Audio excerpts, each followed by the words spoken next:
In this video, I want to give you one of the best habits you can build as a new JD Edwards Orchestrator designer, starting with the smallest component that solves the job.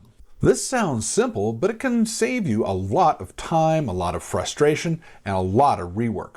When people are new to the Orchestrator Studio, they often think every solution needs to become a full-blown orchestration.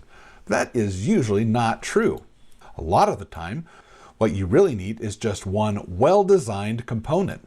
If your goal is to read data, you may only need a data request. If your goal is to perform a transaction in EnterpriseOne, then you probably need a form request. If your goal is to tell somebody that something has happened, well, you might need a notification. And if your goal is to make a decision, validate something, or calculate a value, you may want a logic extension or a rule. Instead of asking, how can I build this big giant orchestration? Ask this instead.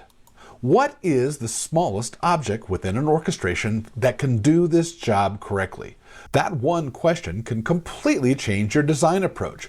Smaller objects are easier to build, easier to test, easier to reuse, and much easier to support later. Let's say someone asks for a solution that checks whether a customer has open sales order, what their credit limit is, and to be notified in a multiplicity of scenarios.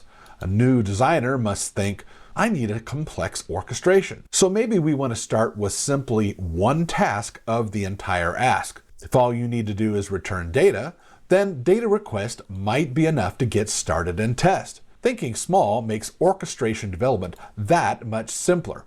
It gives us that ability to test and confirm, making sure that what we're asking for actually works. Here's a good mental model. One object, one main job. And before you build anything in the Orchestrator Studio, stop and ask, what is the actual business need? Is it to retrieve data, update a transaction, send information, or apply decision logic? Then pick that smallest component that can do that well. Then add it to your orchestration. That one habit will help you build faster and design smarter. If you're new to Orchestrator, this is one of the best places to start. Keep it simple, keep it focused, and let each component do what it was meant to do. So that's it for this Learn It Quick video and learning how to build better orchestrations.